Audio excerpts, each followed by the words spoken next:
Cada fase nova dos bebês é cheia de descobertas, de alegria e, ao mesmo tempo, é um desafio enorme para os pais e cuidadores.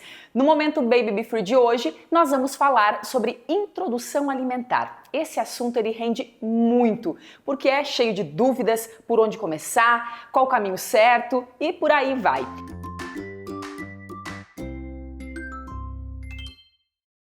E para nos ajudar hoje a desvendar alguns segredos aí e tirar muitas dúvidas, aqui comigo está a pediatra Suelen D'Agostin. Seja muito bem-vinda aqui muito com a gente obrigada. Hoje, doutora. Muito obrigada. Então, primeiramente, para a gente começar, a gente precisa observar no bebê alguns sinais de que ele está pronto para começar a introdução alimentar. Queria que você falasse um pouquinho para a gente que sinais são esses, como a gente percebe isso. Muito bem. Olá, pessoal. Então, aqui nessa conversa mais descontraída, né? Vamos tirar algumas dúvidas e acredito que vai ajudar bastante o pessoal que está em casa, né? E que chega nesse momento e fica realmente cheio de dúvidas, né? Então, fiquem atentos a alguns sinais, tá? A gente precisa ter um bebê que preste atenção, né, no que a gente está fazendo. Por exemplo, né? Eu tenho um bebê pequeno, estou fazendo uma refeição e aí o bebê começa a prestar atenção e se interessar pelo que a gente está fazendo, no caso, né, nos alimentando. Então, esse interesse é bem importante, mas ele sozinho não indica que o bebê está preparado, tá? Tem mais algumas outras coisas que a gente vai acrescentando. Ele precisa ter a sustentação do tronco, né, cabecinha, o tronco. Ficar sentadinho. Ficar retinho, assim, né, ter uma sustentação para sentar com o mínimo apoio ou já sem apoio. Muitos bebês conquistam isso por volta dos 6 meses, tá? Além disso, precisa estar diminuído ou ausente o reflexo de protusão da língua, que o bebê faz para receber o leite, né, para mamar, seja no peito ou na mamadeira, ele empurra a linguinha para frente para tentar ordenhar. Certo. Então, esse movimento atrapalha muito a introdução alimentar por conta, enfim, de que o alimento a gente vai oferecer e o bebê vai, né, colocar para fora. Isso, então esse reflexo, ele precisa estar ausente ou pelo menos em fase de regressão. E a partir daí, né, desse período, a linguinha ela vai ter uma outra função, ela vai lateralizar. Então, ela vai levar o alimento de um lado para o outro, além também de movimentos mastigatórios rudimentares, digamos assim, né, apesar de não ter dente. Isso é uma questão até instintiva, né? O bebê vai passando por algumas fases para, então, estar pronto para se alimentar. Né? No mínimo, a gente precisa ter um pouquinho de cada, tá? Eu acredito que de uma forma geral, a gente precisa estar bem atento à questão da sustentação do tronco, tá? Para evitar engasgos ou, né, dificuldades relacionadas a esse sentido. Então, geralmente, por volta dos 6 meses é que o bebê está pronto, então, para a gente iniciar essa aventura, né? E é um aprendizado. E é uma aventura e tanto, né? Porque a gente sabe que tem muita coisa envolvida, né? A comida, primeiramente. Tem gente que já dá, de cara, assim, dá o alimento inteiro para a criança, né? E aos pouquinhos, claro, que ela não tem ainda domínio, mas segurando e tudo mais. Isso é indicado, doutora, o amassadinho. Eu comecei, as minhas duas meninas, né? Uma tá com 3 anos e a outra tá com quase 9 meses. Nas duas eu comecei com alimento amassadinho, a frutinha raspadinha, né? Uma banana raspadinha, mais amassadinho para uma questão de segurança minha também, né? Porque não é fácil para os pais, para quem tá cuidando ali da criança, né? A questão do engasgo, como a doutora falou, sempre tive muito medo disso. Exatamente. E isso também eu não vou dizer até que é um tema polêmico, mas tem algumas pessoas que defendem o BLW, que é justamente essa forma mais inteira dos alimentos in natura, assim, né? Pedaços, né, enfim, que o bebê possa manipular. Certo. Tem o método tradicional, que é a papinha. Aqui a gente encontra um posicionamento mais favorável da Sociedade de Pediatria, que a gente precisa ter essa questão da transição das texturas, né? Então, imaginem que o bebê... Um processo mais devagar, então. Exato. O bebê, ele parte de uma dieta exclusivamente líquida, né? Então, ele vai pastosa, ele pode ter realmente algum outro alimento, né? Talvez um pouco amassado, enfim. Eu falo isso porque eu fico imaginando aquele intestino que estava preparado para receber só uma dieta líquida e daqui a pouco recebe alimentos inteiros, enfim. E nesse sentido, a gente percebeu, assim, observando e estudando um pouco mais sobre isso, que o método BLW ele tem algumas falhas, né? Então, a gente não pode idolatrar esse método isoladamente, porque, por exemplo, ele tem uma carência de alimentos ricos em ferro, tem uma baixa disponibilidade de alimentos em ferro. Então, a gente tem que prestar muita atenção, porque a absorção do ferro vai estar prejudicada, né? Assim como outros oligoelementos, enfim. E a tendência da criança é consumir mais carboidratos quando ela é alimentada exclusivamente nesse sentido, sabe? Certo. Então, pensando no aumento do número de carboidratos, menor número de proteínas, porque às vezes você dá um pedacinho de carne para a criança, né? Ela não vai conseguir aproveitar e digerir aquela proteína como deveria, Sim. né? Então, começa a ficar uma problemática que, eventualmente, no futuro, a gente tem se preocupado muito nesse sentido, né? A dieta da criança e o impacto na vida adulta, e o aparecimento de doenças crônicas não transmissíveis, que é a diabetes, obesidade, enfim. Então, pode parecer um exagero, tá? Quando, às vezes, a gente se preocupa muito nesse sentido, mas a gente já tem muitas evidências de que aqui a gente começa a prevenir problemas que poderão aparecer lá no futuro, né? Aquela ideia de que, meu filho comeu Danoninho, não morreu. Sim. Enfim, a gente antigamente não espera. era assim, né? Exato, todo mundo fala, era mas assim, não aconteceu nada. Mas enfim, aquela criança hoje, né? Qual que é a qualidade de vida dela como adulto? Né? Será que é um adulto jovem que tem maior risco para desenvolver alguma doença, um infarto, obesidade, diabetes, né? Então essa é a caminhada que a gente quer seguir de uma maneira mais saudável, enfim, oferecer saúde e não tirar uma fotografia da criança agora. A gente quer, ao longo do tempo, uma filmagem, como se fosse, pro entendeu? futuro, exatamente. Isso, uma questão dinâmica, né? Certo. E aí, envolvendo então essas duas metodologias de introdução alimentar, veio o método Bliss, que atualmente a gente usa ele, mas não fala sobre ele, né? Bliss. Que é o Bliss. É um termo em inglês, não vou entrar nesses aspectos. Sim. Mas ele é um BLW melhorado, tá? Então a gente identificou algumas coisas ali e tal, tanto que hoje tem o corte adequado para cada alimento, para evitar o risco de engasgo, né? Tem essa preocupação com a ingestão de alimentos com maior biodisponibilidade do ferro, né? A gente se preocupa com a proteína e tal. Certo. Então é algo um pouquinho mais, né, ajustado. Talvez ele seja o BLW que a gente conhece atualmente, sabe? Não o BLW lá do início. Sim. Né? Eu, na minha prática clínica, eu gosto de orientar assim, ó. Iniciar com a papinha esmagada, até essa questão de textura, né? É que é muito diferente, como a doutora falou, muito diferente para eles, né? Uhum. Como você vai dar um alimento ali, um brócolis, por exemplo, né? Tem aquela questão ali, por mais que é muito saudável, legal, só que tem que saber, né? Vamos com calma, assim, porque tem os extremos, né, doutora? Assim, quem vai... Não, eu vou por esse método que é isso, e aí... Acho que a gente vê muita coisa na internet que, olha ali tá mostrando, né, toma como 100% verdade. Isso. Acho que calma, vamos como a doutora tá explicando, assim, né, vamos com calma. Começar pela papinha, vamos devagar, assim, né, não é uma transição que é da noite pro dia, é um processo lento, né, uma adaptação da família também a esse novo momento. Você precisa estar tranquila, por exemplo, oferecendo um pedacinho de cenoura com corte adequado, enfim, e dá pro bebê manipular. Né? Então, tem vários aspectos que devem ser considerados, assim como individualizar o paciente também. Às vezes tem bebê que, eu já vi no consultório, não tolera papinha, né? Até no início foi legal, mas depois começou a decair na introdução alimentar, não aceitava, Olha só. Passou para um método Bliss, né? E aí tudo foi bem. Tudo ok. Então, tem essa questão sensorial também. E eu acho muito legal que o bebê participe desse processo e que ele também leve, né, os pedacinhos, enfim, os cortes, a boca, porque eu acho que é isso, a gente precisa de participação. E a parte sensorial é bem importante, porque quando a criança tem algum receio, algum nojinho de alguma coisa, seja, por exemplo, em outras áreas do corpo, pisar na grama, pisar numa lama meio, uma gelatina, enfim.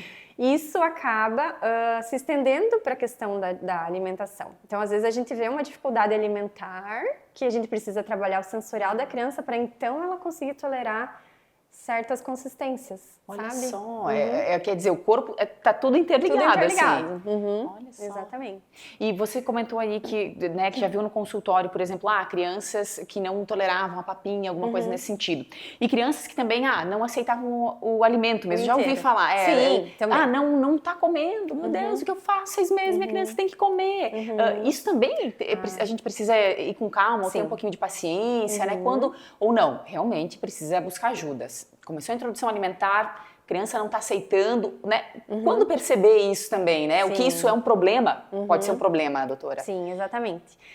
Com acompanhamento a gente vai ter uma noção se isso está se tornando um problema ou não, qual que é a questão, se é sensorial, se é uma questão da cavidade oral ali, que a linguinha não está ajustando, às vezes a gente precisa de uma fonoaudióloga, por exemplo, às vezes uma nutricionista, né, enfim, associar outros profissionais, eu acho uma conduta também muito bacana, dividir assim essa experiência, né, mas a gente tem que pensar que a introdução alimentar ela é apenas um contato, né? A gente vai aprender com essa questão. A gente tem que baixar um pouquinho a expectativa, porque às vezes o cuidador tá, isso é um né? problema. Ele fala assim, às vezes não come, mas e eu o pergunto. filho da amiga come tudo. Se comparar, sempre o filho dos outros vai estar. Enfim, mas é isso aí. A gente tem que individualizar, né? E tem que tolerar um pouco essa questão, é uma caminhada, sabe? A gente tem alguns meses para evoluir. Às vezes vai demorar 2 meses para a gente falar, não, realmente essa criança está comendo. Sim. Porque até 1 ano, por exemplo, o leite, ele ainda é um alimento que é necessário para a criança, né? Sim. Até ela ter uma alimentação mais consolidada, por exemplo. Aceitar de tudo, enfim. E a gente vai diminuindo o leite, né? Mas até lá tem um aprendizado, então a gente baixa um pouco a expectativa, a quantidade que a criança come realmente é pouco aos nossos olhos, tá? E aí, assim, o acompanhamento no consultório, ganho de peso, a gente vai avaliando as curvas de crescimento e a gente vai ter certeza de que tudo está ocorrendo bem. E se identificar algum problema nessa questão, né, que a gente já conversou antes, com certeza um encaminhamento para algum colega, né, da área multiprofissional, com certeza vai ser necessário. Então, acompanhamento com o médico, né? Sempre, né? A gente orienta e fica atento e acho que menos julgamento, a gente se cobrar um pouco menos, né, doutora? Porque eu acho que é isso. Nós, mães, assim, a gente, a qualquer momento, né? Tudo que acontece, a gente compara com o filho do amigo, do vizinho, do parente, assim, mas aí vem aquela tia, né? O meu fazia, a gente fazia assim, ou o meu foi desse jeito. Cada criança, cada caso é um caso, então calma, vamos nos cobrar menos, né? É o que eu tenho aprendido. Exato. É difícil. É um aprendizado. Mas a gente aprende. A doutora comentou em relação à mudança da consistência do cocô dos bebês, né? Porque isso muda também. Tá chegando ali alimento diferente, né? Para fazer essa digestão dos alimentos. Isso também vai mudar. E esse é o momento, doutora, em que a gente percebe também ou pode ali identificar algum tipo de alergia a algum alimento no momento da introdução alimentar? Sim, exatamente. Agora a gente vai ter contato. Né? Antes o bebê já tinha contato, por exemplo, através do aleitamento materno ou através da própria gestação. O bebê tem contato com tudo que a mãe ingere, né? Enfim, isso já está bem estabelecido. Mas na introdução alimentar ele vai ter um contato mais íntimo, digamos assim, né? Então ali realmente pode aparecer algumas alergias alimentares, né? Acho que as principais, ou o principal que a gente comenta na introdução é sobre o ovo, né? Tem outras alergias, enfim, amendoim, essas castanhas, enfim. Claro que é mais difícil a gente oferecer para o bebê. A gente não vai oferecer ela em pedacinhos. Talvez, né, daqui a pouco em alguma receita, um bolinho, uma coisa, enfim. Né? Depois que começar essa introdução e a gente consiga progredir, né? Outros alimentos também, frutos do mar, enfim, né? Hoje em dia, o que a gente orienta? Que esses alimentos com maior potencial alergênico sejam introduzidos entre 6 a 7 meses. Tá? Já no comecinho, já assim? Já no comecinho, porque assim a gente consegue melhorar um pouco essa resposta. É como se a gente introduzisse mais precocemente, a chance de ter uma alergia realmente, né, é um pouco menor. Então, há alguns anos atrás, não muito tempo atrás, esses alimentos eram né, expostos assim, a criança só após 1 aninho de vida. Então, hoje isso é uma questão que mudou. Então, a gente pode, mas sempre observando, né, como você falou. A questão do ovo, por exemplo, né, ou qualquer outro alimento, a gente vai ver manifestações da pele, então tem essa coincidência de comeu o ovo e ficou todo pipocadinho, ficou vermelho, ou deu lesões avermelhadas na pele. É isso que eu ia perguntar. De que forma que a gente percebe isso? O ovo, por exemplo, né? Como você está falando. Então, lesões de pele, né? Que lembram uma urticária, um grosseirão, né? Com vermelhidão no corpo.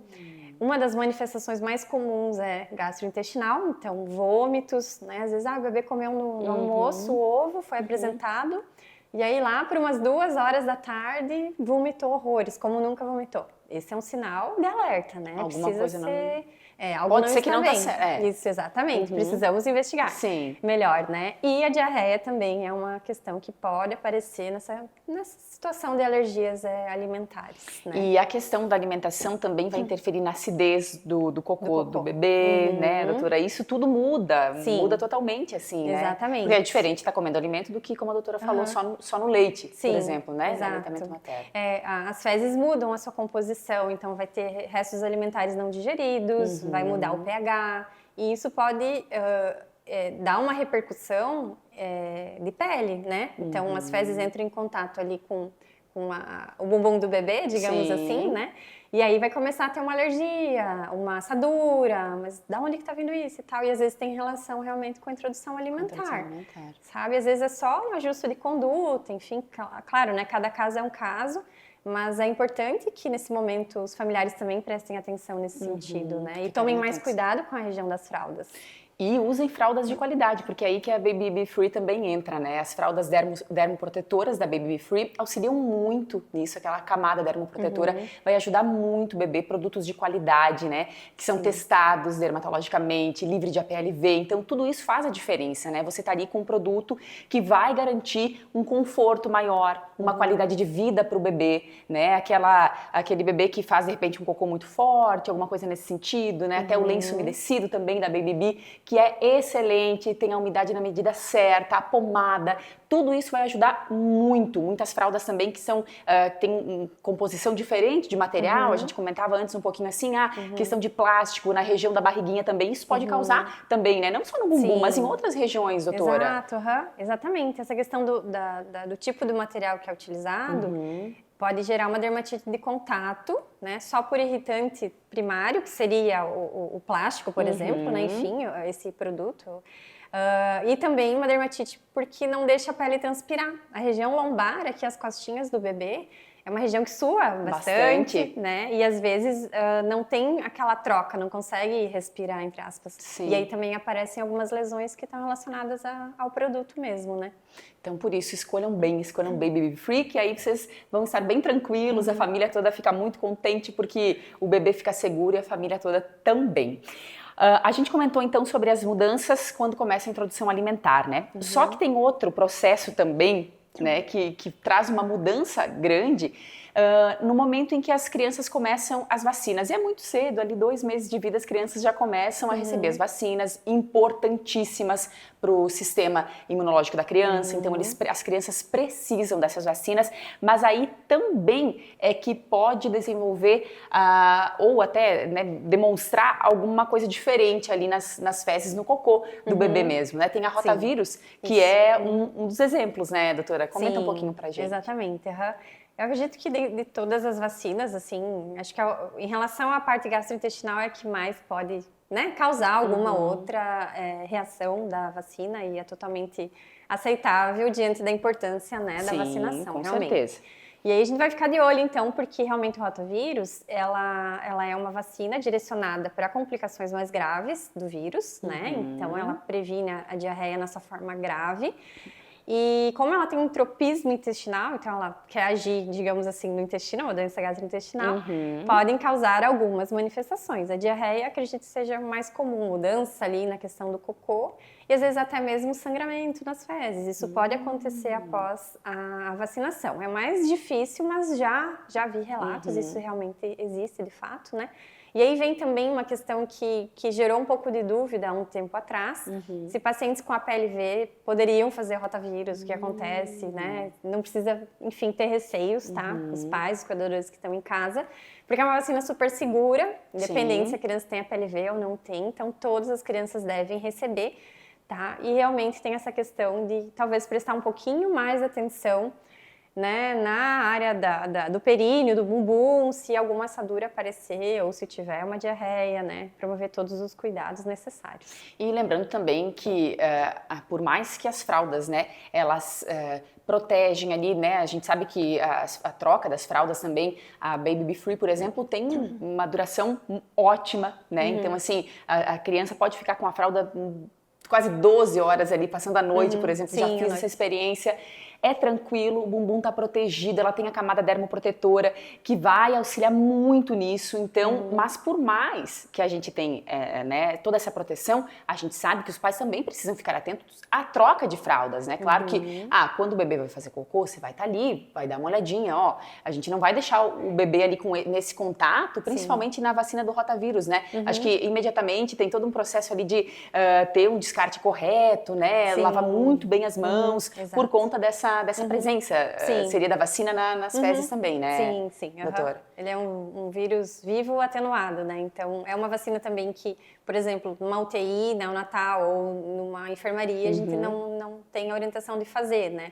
Então, é uma vacina que é realizada no ambiente ambulatorial e tem toda essa questão do cuidado mesmo, né? Porque, enfim, o rotavírus, a transmissão pode ser fecal oral, pode ser por gotículas, né? Então, tem que ter um cuidado, né? Não só nesse momento, mas enfim, para a vida. Tem todo um processo, né? Doutora, em relação ao sal, né? Até 2 anos de idade ou até 1 ano, o que é indicado? 0 sal, a gente pode colocar um pouquinho, né? O que a gente pode fazer aí na hora de oferecer o alimento para os bebês e para as crianças? Né? Então, a questão do sal, né? Na introdução alimentar pela Sociedade de Pediatria, o posicionamento é não oferecer adição de sal, de sódio nos alimentos até 1 ano. Tá? Uma porque os alimentos eles já têm uma quantidade de sódio né, incluída ali. A gente tem um rim em formação, um rinzinho imaturo, mas também há uma preocupação com a questão do paladar da criança. Né? A gente vai ativar as papilas gustativas e condicioná-las, digamos assim, a ter uma preferência em alimentos mais salgados. Então é justamente pensando né, nessa questão da qualidade da alimentação no futuro, que há uma preocupação em relação a esse sentido, sabe? E a criança, por exemplo, até 2 anos, 3 anos, né? O sal também em menor quantidade, digamos assim, né? Sim, um pouco menos. Acho que pra gente também, para todo mundo, né, doutora? É mais saudável, digamos Exatamente. A gente já tem... o sódio está incluído em todos os alimentos. Né? Hoje em dia há uma preocupação maior. A gente vê, teor reduzido de sal, por exemplo, vai pegar um produto que a gente já usava há muito tempo, assim, sei lá, né, um tempero completo, e você vê lá, sódio reduzido, um presunto, sódio reduzido. Então há uma preocupação mesmo, porque além do que a gente acrescenta, o alimento ele já está, né, digamos assim, enriquecido de sódio. Então é mais nesse sentido de palatabilidade, né? E preservar a função do rim que está crescendo aí, se desenvolvendo. Falamos do sal e o açúcar. O açúcar é mais lá na frente. Ai, meu Deus, o açúcar. É por isso que eu falo, assim, as fases, como é uma questão assim, né, de muita mudança mesmo, né? Essa questão, e cada fase é uma fase, a questão do açúcar, inevitavelmente, as crianças vão gostar. Vão gostar. É justamente o chocolate, por isso que a gente retarda. Retarda, pois é difícil, né? Porque pro paladar, assim, ele é altamente viciante. Né? Se o sódio a gente se preocupa da criança ter talvez uma preferência para alimentos mais salgados, o açúcar é pior. Tanto que a recomendação seria até 2 anos, até esse paladar estar mais consolidado, 0 açúcar.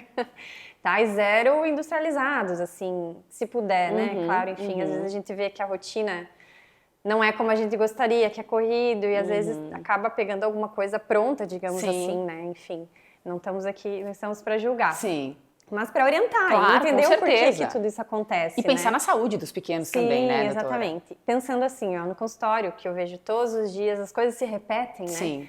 Crianças, depois de 1 ano e pouquinho, elas começam a ficar mais seletivas, né? Então, ela já vai selecionando das coisas que ela já provou. Então, pensando, uma introdução alimentar ideal, saudável e tal. Então, ela já vai ficar mais seleta.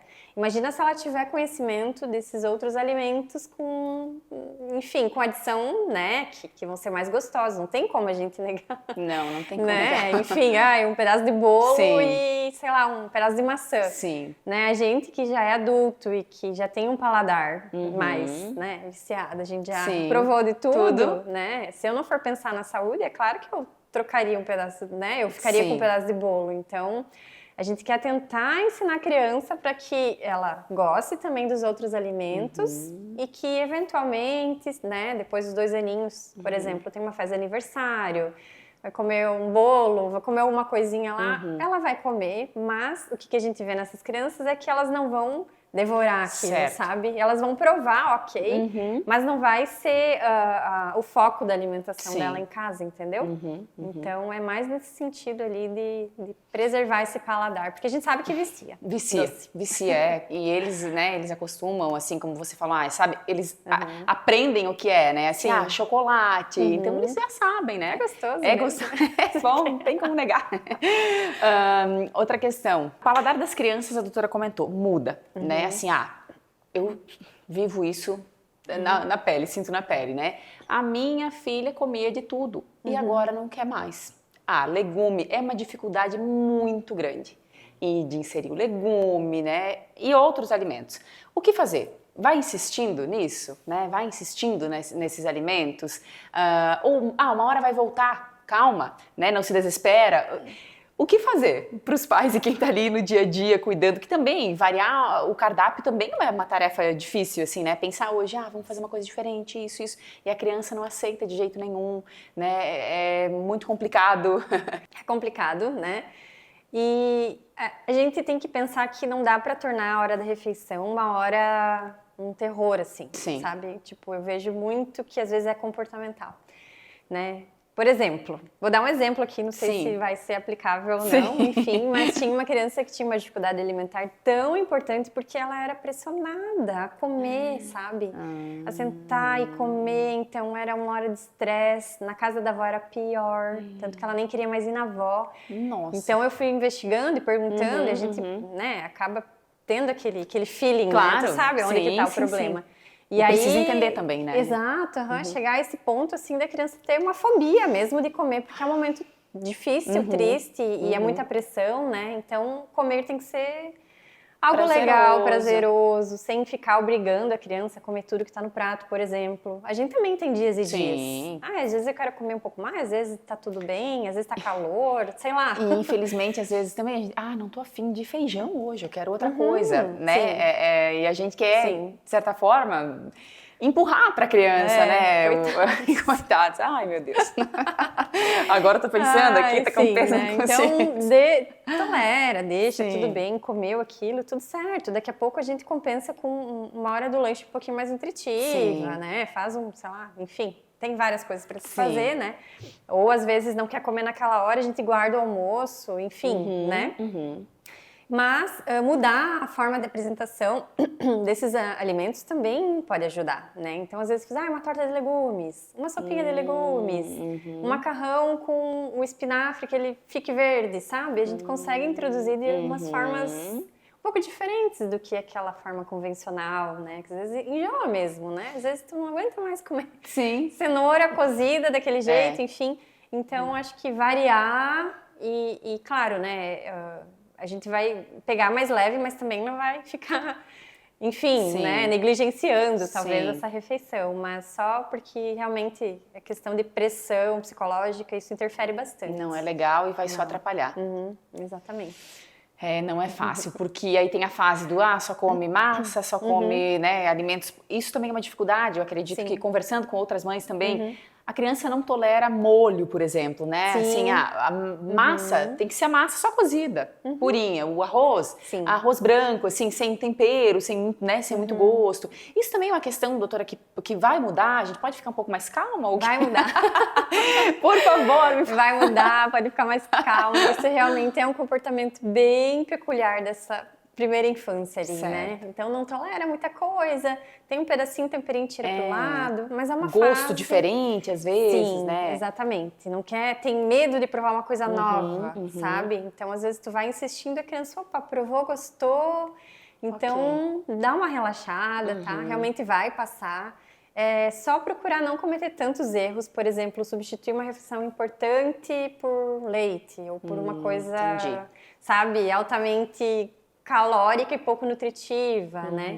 Então, evitar também a questão de chantagem. Se você comer o almoço, depois vai ganhar um chocolate. Também não é muito legal, já né? Fiz a gente... Ai, meu Deus. Tá perdoada, né? Acontece. Eu acho que falar com um profissional e às vezes estar na pele da mãe é difícil, né? A gente tem que entender que não é uma questão, né, fácil e que tem muita culpa, né, enfim. Tem muita coisa envolvida, Eu né? acho que nem você falou, né, Vanessa, não é 8 nem 80, Sim. a gente tem que ter um meio termo, né, e tentar prezar realmente pela qualidade e pela saúde, mas também ter um pouco mais de, ficar um pouco mais tranquila, deixar fluir, sabe? Não é um pecado. E quando a gente percebe em que a gente está no mesmo barco, porque acontece com todo mundo, são raras exceções. Olha, não sei, assim mesmo, eu não conheço alguém que fale, não, sempre foi perfeito, maravilhosamente meu filho come muita salada verde, semente. Eu acredito assim, se alguém vier me falar, eu acho que eu não vou nem acreditar. Porque, assim, conversando com muitas mães, sabe, doutora, assim, não é do jeito que a gente sonhou. Acho que idealizar é o que mais machuca a gente, porque a gente idealiza, cria toda uma expectativa e aquilo não acontece do jeito que a gente pensou que seria. Gera uma frustração. Isso, uma frustração. Deus, né?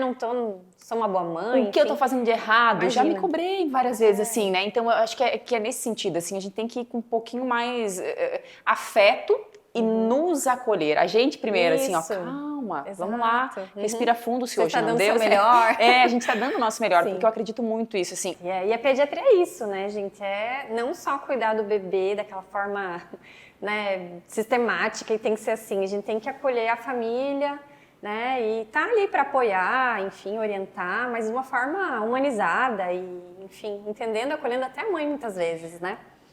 As mamães sofrem. As mamães, o processo não é fácil. Eu acho que muito em relação à cobrança. Acho que esse é o principal, né? Então, vamos sentar, ter uma vida mais leve, assim, um pouco menos de cobranças. A orientação da pediatra, da doutora Suelen. Então, pode, né, a gente tornar esse processo um pouquinho mais leve e menos doloroso, assim, menos cobrança pra gente, porque com certeza estamos dando o nosso melhor todos os dias, né, doutora? Com certeza, exatamente. Muito obrigada pela tua participação, foi muito legal, a gente conseguiu tirar muitas dúvidas e te esperamos em breve para outras entrevistas aqui, que tem muito assunto legal, né? Tem muita coisa para falar, eu que agradeço estar aqui, né, falando sobre informações que são bem importantes. Então, né, às vezes a gente vê que falta chegar a informação lá para aquele paciente, que a gente vê muitas coisas que não estão mais indicadas acontecendo, né? Então, acho que quanto mais a gente divulgar essa questão de alimentação saudável e por que a gente está aqui, né, isso acaba tendo um trabalho muito mais amplo, né? Claro, enfim, a gente acaba ajudando de uma forma muito maior.